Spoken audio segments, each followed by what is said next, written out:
3장 1절부터 6절까지 말씀을 함께 보시겠습니다.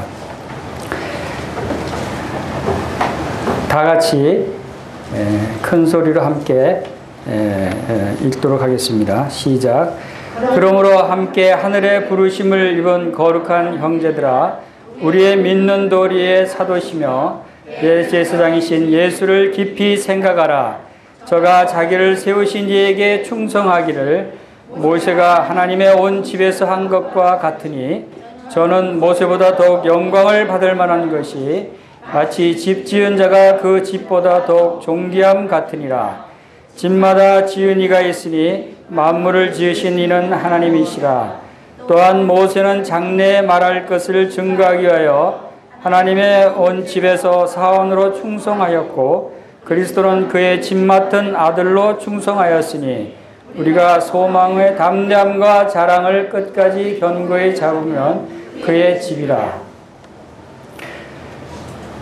여기 3장 1절에 함께 하늘의 부르심을 입은 거룩한 형제들아 라고 부르십니다. 성령님께서 우리들을 이렇게 부르시도록 하시는 것 같습니다. 우리 옆에 있는 형제 자매님들께 한번 인사하겠습니다. 함께 하늘의 부르심을 입은 거룩한 형제님 자매님 반갑습니다 라고 인사하겠습니다.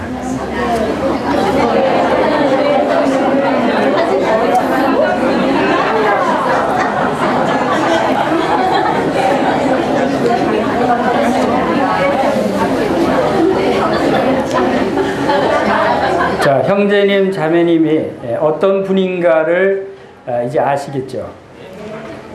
우리가 보통 그 형제님 자매님 부르고 또 반가워하고 인사하지만, 정말 이분이 어떤 분이신가를 지금 이 말씀이 우리에게 나타내주고 있다고 보여집니다. 오늘은 히브리서 강의 네 번째 시간입니다. 계속되는 히브리서 말씀을 통해서 하나님께서 우리의 영을 새롭게 하시고 또 우리에게 예수 그리스도를 더욱 알게 하시는 놀라운 축복과 은혜가 있게 되기를 바랍니다. 먼저 3장 1절 말씀에서 그러므로 함께 하늘의 부르심을 입은 거룩한 형제들아 라고 우리들을 부르시며, 또 이어서 우리의 믿는 도리의 사도시며 대제사장이신 예수를 깊이 생각하라 라고 말씀을 하셨습니다. 오늘의 말씀의 주제는 바로 이 1절 말씀입니다. 1절 말씀에서 나온 대로 예수를 깊이 생각하자. 우리 다 같이 한번 따라해 보겠습니다. 예수를 깊이 생각하자. 예수를 깊이 생각하자. 예수를 깊이 생각하는 것이 우리의 그 삶이어야 됩니다. 이것이 매우 중요한 말씀이라고 생각이 됩니다. 이 말씀을 주시는 그 배경에는 히브리인들이 지금 어떠한 상황에 처해 있는가라고 하는 사실을 우리가 좀 그 상황을 우리가 생각해 보는 것이 이 히브리서 말씀을 이해하는 데 많은 도움이 되리라고 생각이 됩니다.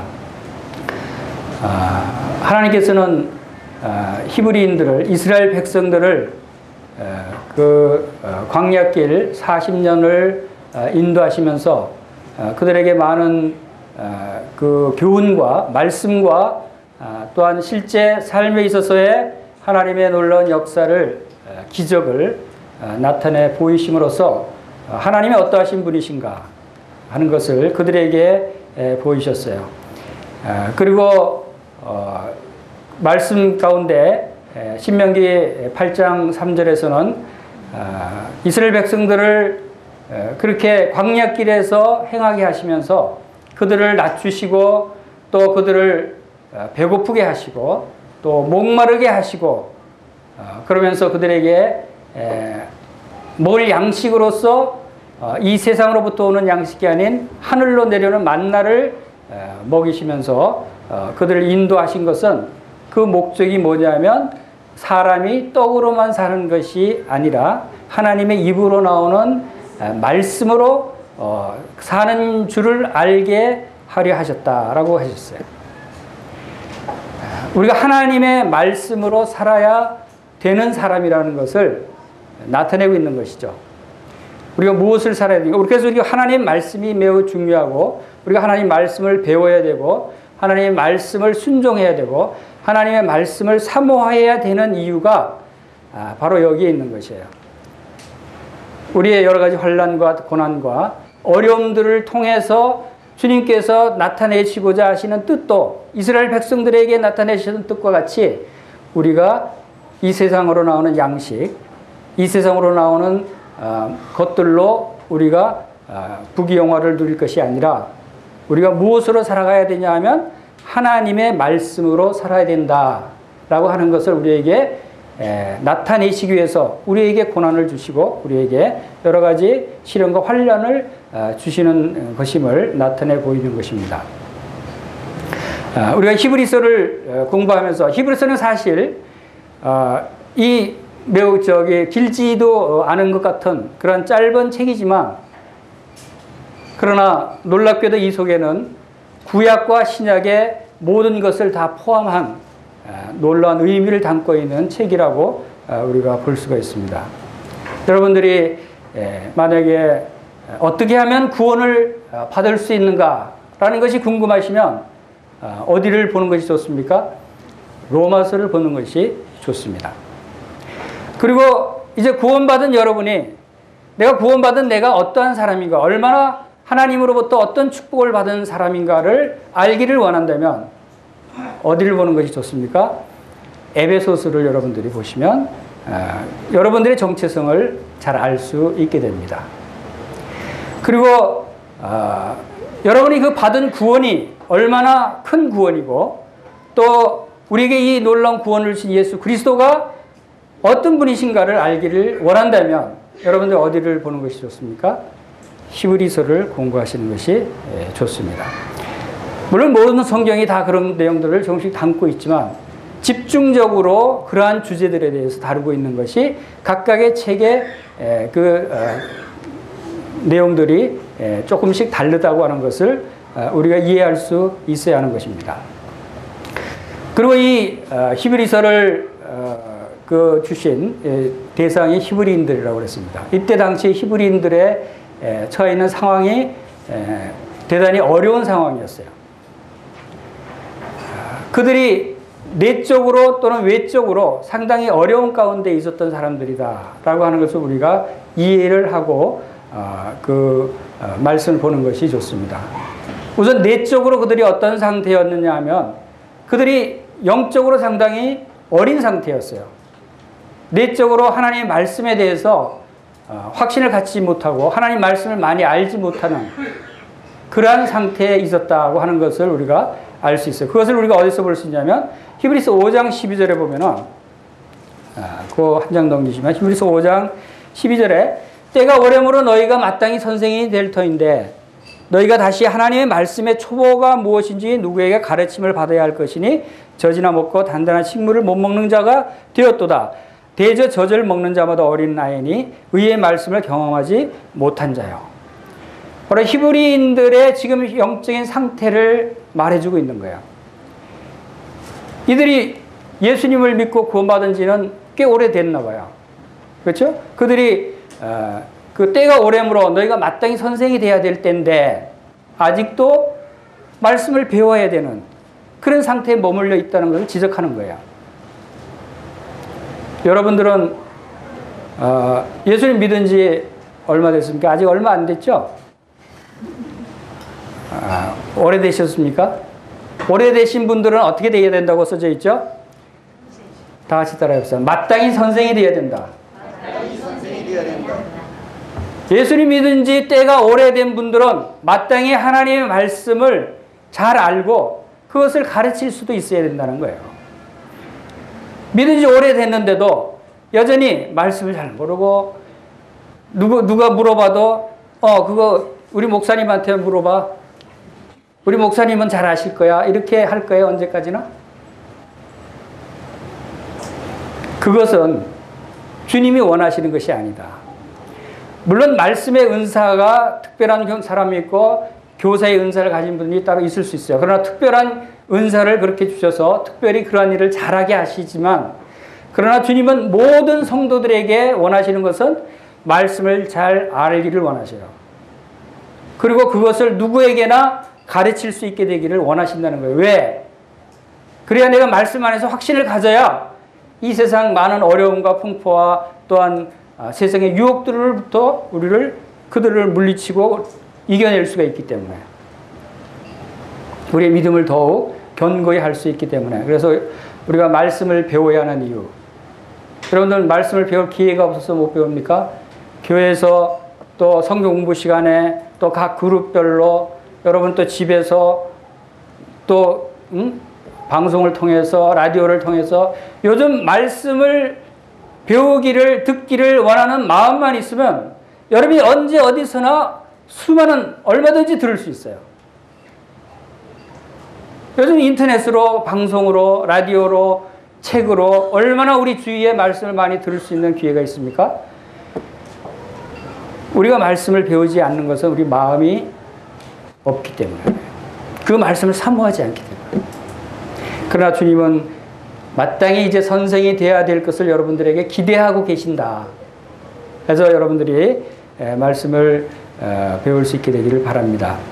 그리고 그들 히브리인들이 이제 외적으로 어떤 어려움에 있었냐면, 외적으로는 그들이 유대교에 있다가 이제 예수님을 믿는 그리스도인이 됐기 때문에 유대교로부터 비난과 핍박과 여러 가지 어려움을 당합니다. 심지어는 유대교 회당에서 출교를 당하기도 하고 유대인들 사회에서 소외되기도 하고 일자리를 잃을 수도 있고 또 재산을 빼앗길 수도 있는, 감옥에 갈 수도 있는 이런 많은 어려움 가운데 있었어요.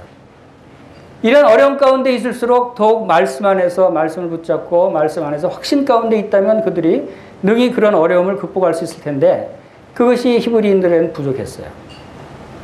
그래서 이런 말씀들을 통해서 그들이 확실하게 주님을 붙잡을 수 있도록 말씀하십니다. 그래서 예수를 깊이 생각하라 라고 하는 말씀을 주시는 것입니다.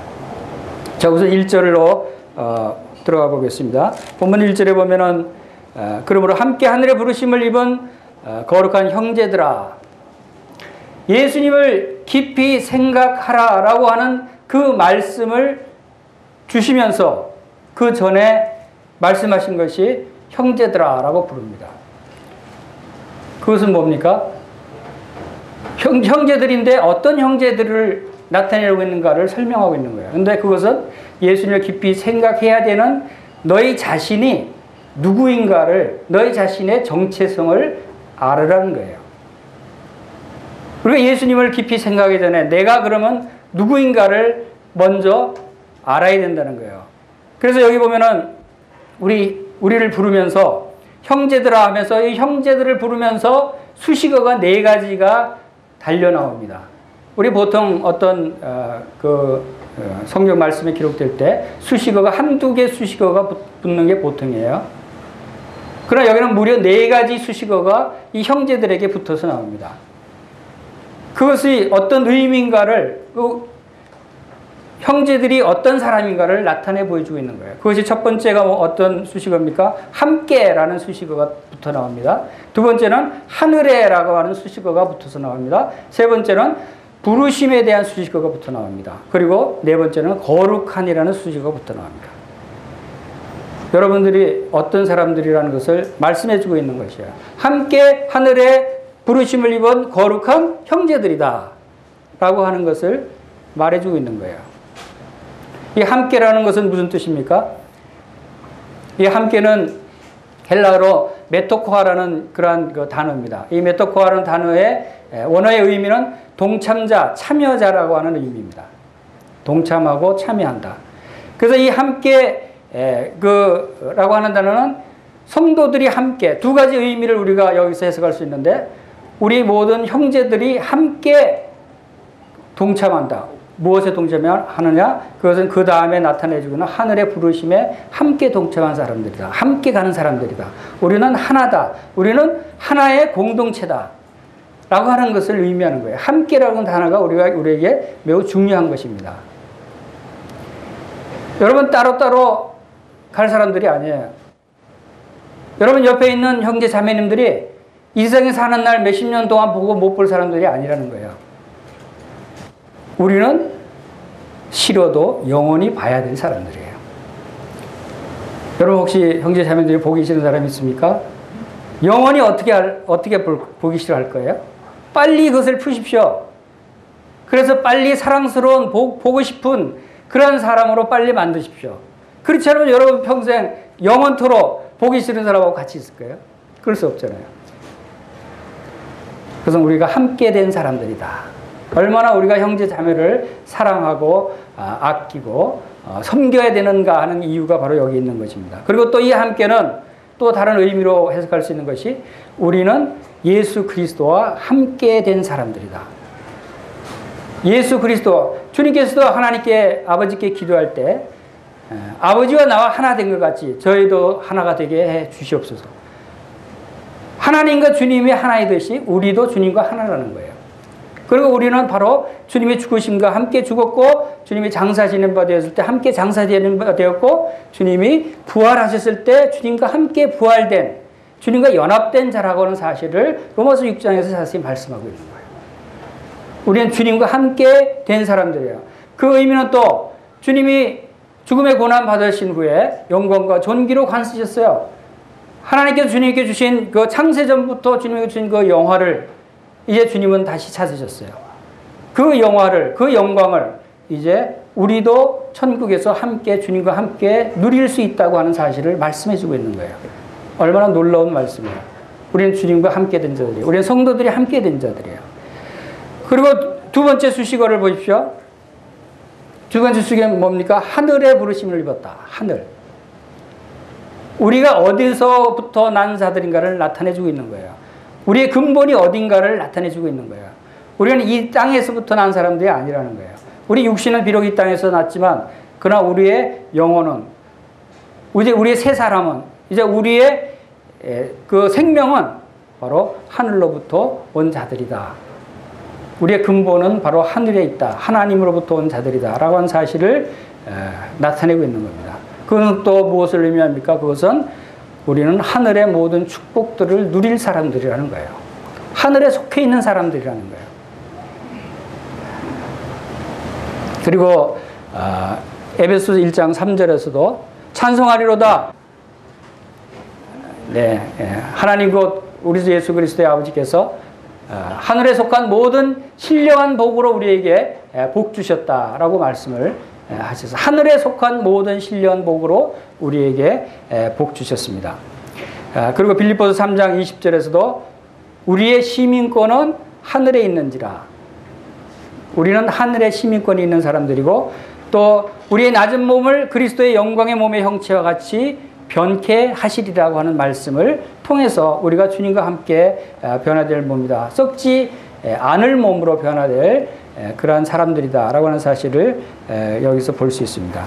그 다음에 세 번째 수식어는 뭐가 있습니까? 부르심에 대한 말씀입니다. 우리 형제 자매님들은 부르심을 입은 자들이라는 거예요.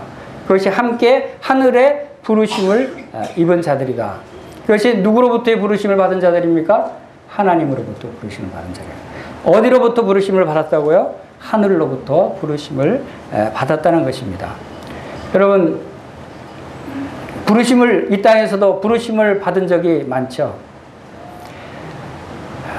요즘 우리 교회도 4명의 청년 형제들이 나라의 부르심을 입고 어디로 갔습니까? 나라의 부르심을 입고 군에 입대를 했습니다. 참 저는 대견스러운 것이 우리 형제들이 군대 갈 때마다 이 세상 사람들은 어떻게 하면 군대를 가지 않을까? 어떻게 하면 빠질까? 또 군대 가게 되면 굉장히 슬퍼하고 싫어하는데 우리 형제들은 군에 가는 것이 자랑스러운가 봐요. 오히려 기뻐하는 모습을 보면서 저도 놀랐어요. 얼마 전에 군대 간 그 성현 형제는 이제 입대 날짜가 확정됐다니까. 그렇게 기뻐하는 거예요. 군대 갈 수 있다고. 나라의 부르심을 입고 군대 가는 것이 그렇게 기쁘고 즐겁고 자랑스러운 일인가 이렇게 생각하는 거예요. 해병대 간 형제들도 얼마나 즐겁게 즐거운 마음으로 기쁜 마음으로 군복무를 하고 나왔습니까? 나라의 부르심을 입은 것이 우리가 자랑스럽고 기쁘게 여겨야 되는 것이에요. 여러분들이 이 세상의 부르심을 입어도 그렇게 기쁘게 여기지는데 하물며 천지를 지으신 창조주 하나님의 부르심을 입었다는 것을 생각하면 얼마나 기뻐요. 하나님이 나를 부르셨다. 이 수많은 사람 중에 수십억의 인구 중에 하나님이 나를 택하시고 나를 부르셨다는 사실, 여러분들이 그걸 생각하면 즐겁고 기쁘지 않겠어요? 우리가 기뻐할 이유가 바로 그런 데 있는 것입니다. 그리고 하나님께서 여러분들을 부르셨는데 언제 여러분들을 부르셨어요? 하나님이 여러분들을 언제 부르셨는가를 여러분들이 생각해 보시기 바랍니다. 여러분들이 구원받을 때요. 자, 우리 디모데후서 1장 9절 말씀 한번 볼까요? 디모데후서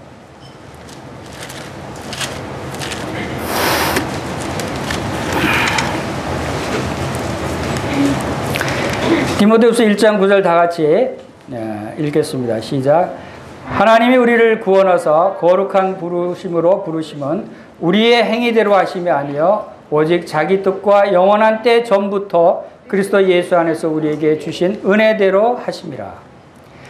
하나님이 우리를 구원하시고 거룩한 부르심으로 부르셨는데 언제 우리를 부르셨다고요? 영원한 때 전부터 우리를 부르셨다는 거예요. 얼마나 놀라워요. 하나님이 우리를 구원하신 것이 언제 우리를 구원하셨다고요? 우리를 구원하사 그러셨잖아요. 우리를 부르신 것은 우리를 구원하시는 것이에요. 우리를 구원하신 것은 언제 구원하셨냐면 영원한 때 전부터 우리를 구원하셨다는 거예요. 나는 구원받은 지 1년밖에 안 되는데 영원한 때 전부터 나를 구원하셨다. 좀 의문이 가시죠? 네, 왜 그렇죠? 분명히 성경 말씀은 하나님께서 우리를 영원한 때 전에 우리를 구원하시고 영원한 때 전에 우리를 거룩한 부르심으로 부르셨고 또 에베소서 1장 4절에서는 창세 전에 그리스도 안에서 우리를 택하셨다 그랬어요. 창세 전에 우리를 택하셔서 거룩하고 험이 없게 하셨다. 그래서 여러분이 예수님을 말씀을 통해서 복음을 듣고 예수님을 만난 것이 1년 전이라면 1년 전에 여러분의 구원을 여러분들이 하나님이 나를 구원하셨다고 합니까? 하나님께서 나에게 구원을 주셨다고 하십니까? 내가 구원을 받았다고 말하고 있죠. 구원을 받은 거예요. 그 구원을 이루신 것은 이미 영원 전부터 이루어 놓으신 것을 이제 내가 그것을 깨닫고 하나님이 이미 다 이루어 놓으신 것을 내가 이제 깨닫고 그것을 받는 거예요. 그전에 내가 그것을 몰랐기 때문에 받지를 못했죠. 우리의 구원을 이루어 놓으신 건 이미 영원 때 전부터 창세 전에 우리를 이루셨다는 거예요. 그래서 여기서 뭐라고 말씀하십니까? 우리의 행위대로 하심이 아니요 그리스도 예수 안에서 우리에게 주신 은혜대로 하심이라. 만약에 하나님께서 우리가 이 생에 태어나서 살아가는 동안 지난 1년 전에 여러분들이 예수님 만났을 때 여러분들을 구원하셨다면 여러분의 상태를 보고 여러분의 행위를 보고 구원하셨을지도 몰라요. 그러나 이미 태어나기도 전에 구원하셨다는 의미는 우리의 행한 바 의로운 행위하고는 상관이 없다는 거예요. 우리의 상태와는 상관이 없다는 거예요. 우리가 잘나고 못나고 많은 것을 가지고 못 가지고 하는 것은 전혀 상관없이 태어나기 전에 이미 우리를 부르셨다는 거예요. 그것이 바로 은혜라는 거예요. 내가 아무것도 한 것이 없는데. 그것이 하나님의 은혜라고 말씀하고 있는 거예요. 그래서 우리는 그 구원을 이미 다 이루어 놓으신 구원을 우리는 선물로 받기만 하면 된다. 그것이 믿음으로 성령님께서 이 땅에 오셔서 이 세상을 책망하실 때 믿음에 대해서 죄에 대해서 책망하실 때 무엇을 책망하신다고 그랬어요? 바로 죄라 하면 너희가 나를 믿지 아니하니라. 믿지 않는 죄를 책망하신다라고 말씀하셨어요. 바로 우리를 부르신 그 부르심이 이미 창세전에 영원 때 전부터 우리를 부르셨다 하는 것을 여기서 볼 수가 있습니다. 여러분 이 세상에서도 아무도 불러주지 않으면 여러분들이 얼마나 의미 없는 인생입니까? 아무도 불러주지 않는다고 하는 것은 참으로 슬픈 일이에요. 그러나 여러분들은 이제 의미 없는 인생이 아니고 슬픈 사람들이 아니에요. 이제는 하늘의 하나님께서 이미 창세전에 은혜로 우리를 불러주셨다라고 하는 사실을 여러분들이 기억하시기 바랍니다. 그리고 이 부르심에 여러분들이 순종했을 때 여러분들이 구원을 받는 것이에요. 하나님이 부르심에 순종하지 않고 듣지 않고 응답하지 않는다면 여러분들은 구원을 받지 못하는 것이에요. 그리고 이 부르심은 예수님의 부르심은 능력의 부르심이에요. 능력이 있어요. 예수님이 요한복음 11장에서 나사로를 불렀어요. 나사로가 어디 있었죠? 나사로가 무덤에 있었어요. 어떤 상태였죠? 썩어서 냄새가 날 정도로 죽은 지 나흘이나 된 상태에 있는 나사로를 예수님이 나사로야 나오너라 라고 불렀을 때 놀랍게도 그 썩어 있는 그 몸이 이제 다시 새살이 돋고 나사로가 살아서 걸어서 나왔어요. 하나님의 부르심, 예수님의 부르심은 이렇게 놀라운 능력 있는 부르심이에요. 여러분들을 부르시는 부르심이 바로 우리가 죽었던 우리를 다시 살리시는 부르심이다. 그렇게 해서 우리를 거룩한 자로 삼으시는 부르심이다 라고 하는 사실을 여러분들이 기억하시기를 바랍니다. 교회가 무슨 뜻이죠? 교회 헬라어 원어로는 에클레시아라고 하는 것이 헬라어 원어입니다. 에클레시아. 에클레시아의 의미가 뭡니까? 불러낸 무리들, 부르심을 입은 자들이라는 뜻이에요. 교회는 바로 하나님께서 불러낸 무리들의 모임이 교회예요. 건물이 교회가 아니라는 거예요. 바로 여러분들이 교회라는 거예요. 우리는 부르심을 입은 하나님의 부르심을 입은 자들이 바로 교회다 라고 하는 것이 에클레시아라고 하는 말의 의미인 것을 여러분들이 기억하시길 바랍니다.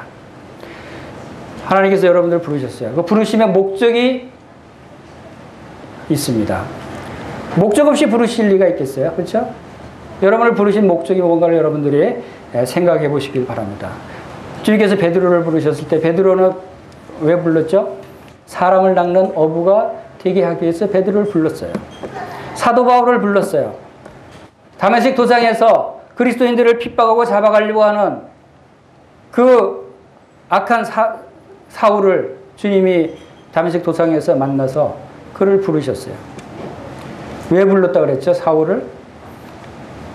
바로 임금과 백성들과 이방인들에게 복음을 전하게 하기 위해서 그를 불렀다 그랬어요. 주님의 부르심은 다 목적이 있는 거예요. 여러분들에게도 주님께서 다 목적을 두시고 부르셨다고 하는 사실을 여러분들이 생각하시길 바랍니다. 주님은 나에게 어떤 목적을 두시고 나를 부르셨는가?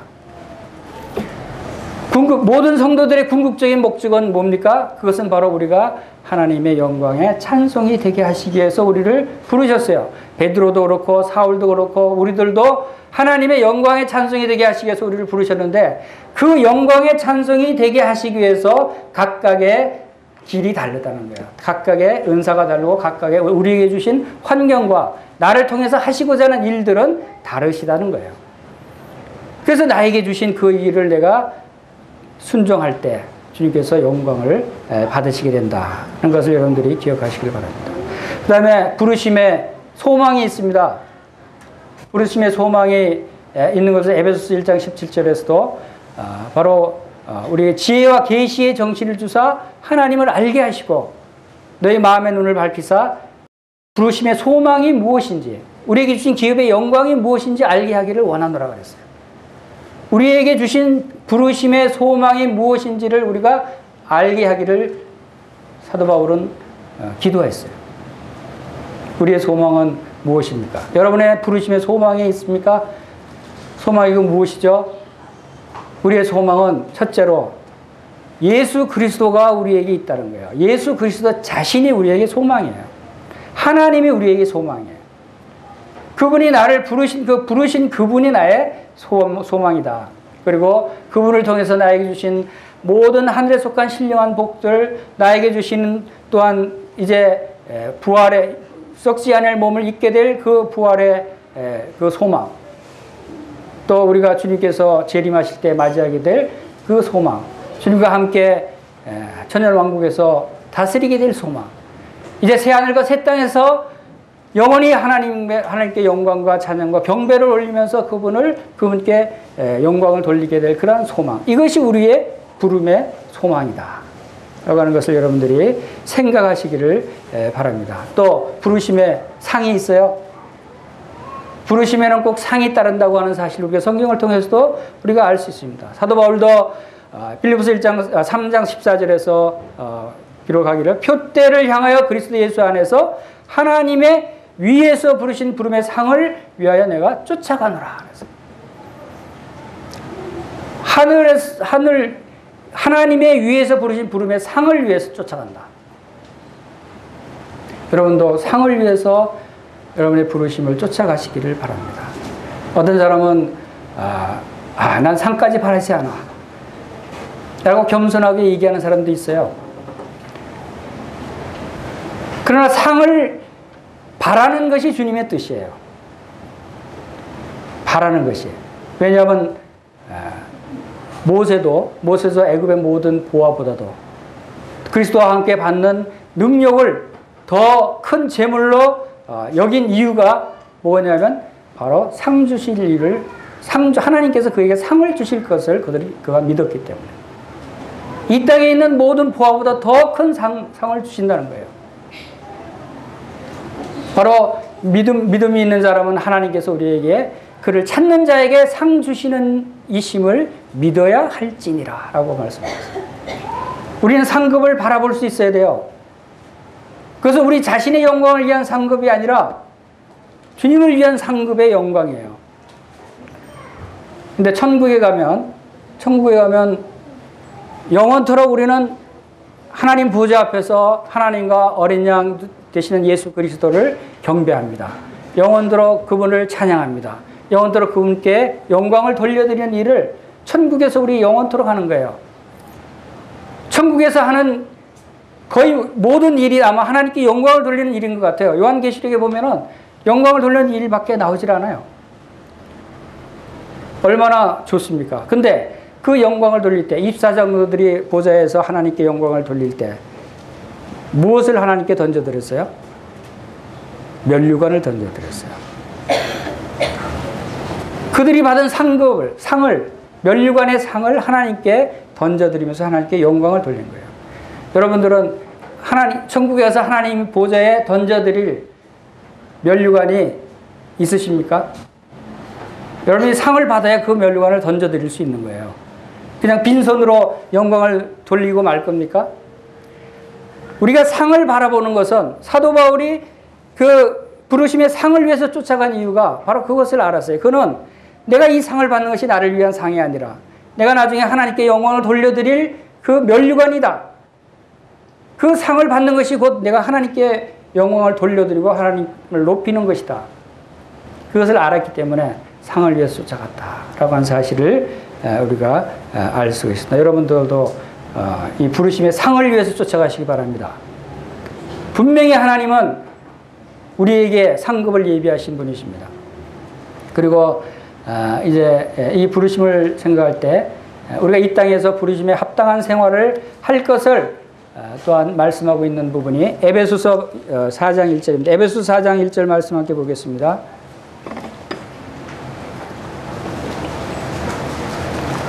에베소서 4장 1절. 그러므로 주 안에서 갇힌 내가 너희를 권하노니 너희가 부르심을 입은 부름에 합당하게 행하여 모든 겸손과 온유하고 오래 참음으로 사랑 가운데 서로 용납하고 평안에 매는 줄로 성령이 하나 되게 하신 것을 힘써 지키라. 몸이 하나여 성령이 하나이니 이와 같이 너희가 부르심의 한 소망 안에서 부르심을 입었느니라. 주도 하나여 믿음도 하나여 세례도 하나여 하나님도 하나이시니 곧 만유의 아버지시라. 만유 위에 계시고 만유를 통일하시고 만유 가운데 계시도다. 여러분, 하나님의 부르심을 받은 사람들이면 부르심에 합당하게 생활하시기를 바랍니다. 부르심에 합당하게 생활하는 것은 뭡니까?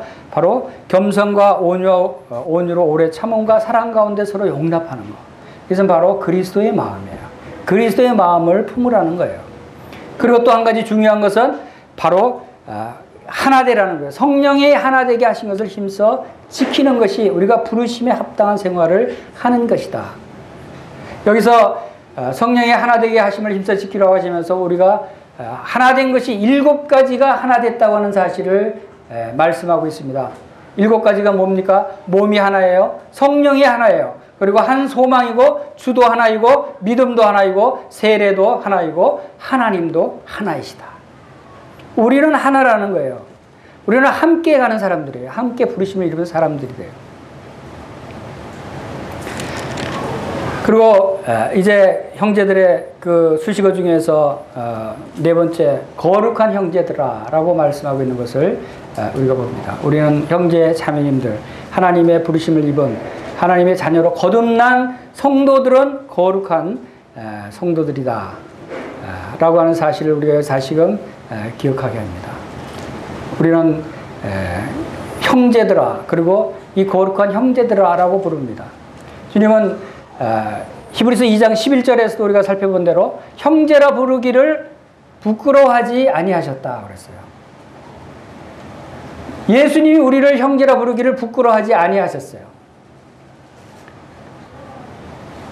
그런데 하나님께서도 우리를 부끄러워하지 아니하셨다는 말씀을 우리 히브리서 11장 16절에서 볼 수 있습니다. 히브리서 11장 16절에 보면은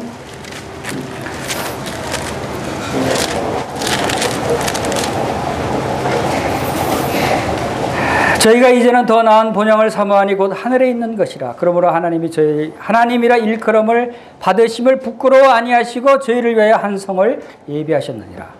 하나님께서도 우리의 하나님이라 일컬음 받는 것을 부끄러워하지 않으신다는 거예요. 만약에 우리가 죄인이고 만약에 우리가 타락한 자들이라면, 우리가 악한 자들이라면 하나님이 어찌 우리를 우리의 하나님이라고 일컬음을 받기를 기뻐하시겠어요?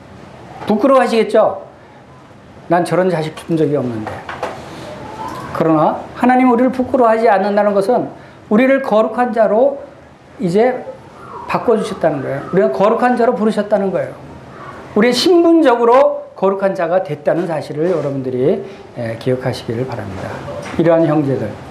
그래서 이 믿는 도리의 사도시며 대제사장이신 예수를 깊이 생각하라 라고 하는 말씀을 이어서 주십니다. 예수님을 깊이 생각하기 전에 바로 우리가 누구인가를 먼저 생각하라는 말씀이었어요. 그것이 바로 우리의 정체성에 대해서 생각하라는 말씀이었어요. 이제 우리가 누군지를 알았다면 이제 예수님을 깊이 생각하자는 거예요. 이 예수님은 또 누구라고 말씀하십니까? 여기서 예수님에 대한 수식어가 2가지가 나옵니다. 예수님에 대한 수식어는 2가지가 나옵니다. 그것이 첫 번째 수식어는 뭡니까? 우리의 믿는 도리의 사도시다. 예수님은. 우리의 믿는 도리의 사도라고 하는 의미는 우리 믿음의 근원이시고 근본이시다라는 의미가 되고, 또 이 믿는 도리라고 하는 원어는 신앙 고백이라고 하는 의미를 담고 있습니다. 우리가 신앙 고백하고 내가 믿는다고 고백하는 그분이 누구냐면 사도시라는 거예요. 사도의 의미는 무슨 의미냐면 하나님이 보내신 사람이다 라고 하는 의미예요. 사도는 하나님이 보내신 것. 그래서 하나님이 우리를 위해서 보내신 분이 예수 그리스도시다는 거예요. 이것은 바로 하나님 앞에서 우리에게 하나님을 대표하는 분이시다는 의미고, 그 다음에 2번째 수식어는 대제사장이라는 의미가 있죠. 대제사장은 바로 백성들을 대표해서 하나님께 제사를 드리고 하나님을 위해 기도하시고 하나님 백성들을 대표해서 백성들의 죄를 용서하고 백성들을 도와주고 하는 하나님 앞에 백성을 대표해서 나서신 분이 대제사장이에요. 그래서 두 단어를 합하면 바로 하나님 앞에서는 우리를 대표해서 대제사장이시고 또 우리 앞에서는 하나님을 대표해서 사도로 오시는 거예요. 예수님이 바로 그런 분이셔요. 하나님과 우리 사이에 중보자 역할을 하시는 분이 예수시다. 그리고 이 말씀이 히브리서 12장 2절에 믿음의 주여 또 온전케 하시는 이 예수를 바라보자 라고 하는 말씀이 있습니다. 이 말씀과 내용이 동일한 내용을 나타내고 있다는 것을 우리가 발견할 수 있어요. 이 히브리서의 전체적인 그 주제와 강조점이 바로 이 3장 1절과 12장 2절의 말씀이다 라고 할 수 있는데 바로 12장 2절에 믿음의 주는 누굽니까? 믿음의 창시자, 믿음의 근원 되시는 바로 우리의 믿는 도리 사도를 나타내는 것이고 또 온전케 하시는 예수시다 라고 하는 것은 우리의 대제사장 역할을 하셨기 때문에 우리가 온전케 될 수 있는 거예요. 우리가 구원받았다 할지라도 이 세상에 살면서 많은 허물들을 갖고 있습니다. 그런데 우리가 계속해서 온전함을 유지할 수 있는 것은 대제사장이 없다면 우리가 그렇게 할 수가 없는 거예요. 우리의 진정한 대제사장 역할을 하시는 그리스도가 하나님 앞에 계시기 때문에 우리가 이 세상에 살면서도 온전해질 수 있다고 하는 사실을 여기서 말씀해 주고 있는 거예요. 그래서 이 예수를 바라보자라고 말씀하시는 거예요. 그리고 이 예수를 깊이 생각하라. 우리는 이 예수를 깊이 생각해야 되는 이유가 바로 여기에 있는 것이에요. 여러분 하루에 얼마나 예수님을 생각하고 계십니까? 여러분 예수님을 내가 예수님을 얼마나 생각하고 있느냐 하는 것이 여러분의 믿음의 척도일 수 있어요. 여러분이 예수님을 얼마나 사랑하느냐라고 하는 것은 예수님을 얼마나 생각하고 있느냐가 그 사랑의 척도일 수 있어요. 왜요? 여러분 사랑하는 사람을 얼마나 생각합니까? 여러분 사랑하는 사람이 있죠. 사랑하는 사람을 얼마나 생각하는가 여러분이 다 경험하시고 있을 줄 압니다. 진정으로 처음 사랑할 때는 하루 종일 그 사람만 생각하는 경우가 있죠. 얼마나 사랑하면 하루 종일 앉으나 서나 그런 노래도 있죠. 여러분들이 예수님을 사랑한다면 예수님을 깊이 생각하시고 많이 생각하시기 바랍니다. 여러분의 삶을 통해서 예수님을 생각하면서 여러분 생활을 하시길 바랍니다. 그것이 여러분들이 예수님이 누군지를 기억하며 예수님과 함께 사는 방법이다. 특히 히브리인들처럼 우리도 영적으로 아직 어린아이일 수 있어요. 영적으로 아직 하나님 말씀을 잘 많이 모르고 아직 단단한 식물을 먹지 못하는 젖이나 먹어야 되는 가르침을 받아야 되는 그런 영적인 어린아이 상태일 수 있어요. 그럴 때일수록 우리는 예수님을 깊이 생각하는 삶을 살아야 한다는 거예요. 우리가 외적으로 히브리인들처럼 많은 어려움과 핍박이 있을 수 있어요. 우리 직장에서, 가정에서, 사회에서, 학교에서 우리를 핍박하고 우리를 억울하게 하고 우리가 곤란을 당하는 경우들이 있어요. 그럴 때일수록 예수님을 깊이 생각하라는 거예요. 예수님을 깊이 생각하면 그런 가운데서도 우리가 능히 승리하는 삶을 살 수 있다라고 하는 것을 이 말씀을 통해서 나타내고 있는 것입니다. 그리고 이 깊이 생각하라고 하는 것은 영어 성경에는 이렇게 번역이 됐어요. 예수님에게 여러분의 생각을 고정시키십시오라고 되어 있습니다. 우리의 생각을 예수님에게 고정시키는 삶을 살아야 한다는 거예요. 그것이 예수님께 영광을 돌리는 삶이다 라고 하는 것을 말씀하고 있는 것입니다. 오늘은 3장 1절 하면서 시간이 다 지나갔네요. 나머지 부분은 다음에 하는 걸로 하겠습니다. 오늘 살펴본 한 절을 살펴봤지만 이 한 절을 통해서 우리가 우리의 삶이 변화될 수 있어요. 우리가 그동안 잘못 살아왔던 삶을 돌이키고 이제 회복할 수 있는 아주 귀중한 말씀이다라고 하는 것을 기억하시길 바랍니다. 우리 3장 1절을 다시 한번 크게 읽겠습니다. 시작. 그러므로 함께 하늘에 부르심을 입은 거룩한 형제들아, 우리의 믿는 도리의 사도시며 대제사장이신 예수를 깊이 생각하라. 다 같이 기도하겠습니다.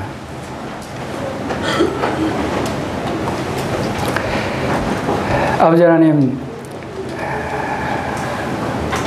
우리 믿는 도리의 사도가 되시고 또 우리를 도우시고 우리의 죄를 용서하시고 또 우리를 위해서 기도하시며 우리를 붙드시는, 지금도 참 하늘에 들어가셔서 하나님 앞에서 우리를 위해서 기도하시는 대제사장이신 우리 주 예수 그리스도를 우리의 삶을 통해서 늘 깊이 생각하는 저희들 될 수 있도록 성령님께서 도와주시기를 원합니다. 주님을 사랑하는 마음을 갖게 하시고 또 주님의 말씀을 순종하며 주님을 섬기며 또 주님께 영광을 돌리는 삶을 살 수 있도록 주님께서 인도해 주시기를 원합니다. 먼저 저희들 자신이 얼마나 놀라운 축복을 받은 자들인가를, 저희들이 얼마나 큰 구원을 받은 자들인가를 저희들이 생각하게 하시고, 이 큰 구원을 주신 우리의 사도시며 대제사장이신 우리 주 예수 그리스도를 깊이 생각하는 삶을 살 수 있도록 주님께서 인도해 주시기를 간절히 원합니다. 모든 것을 예수님의 귀하신 이름으로 감사하며 기도하옵나이다. 아멘.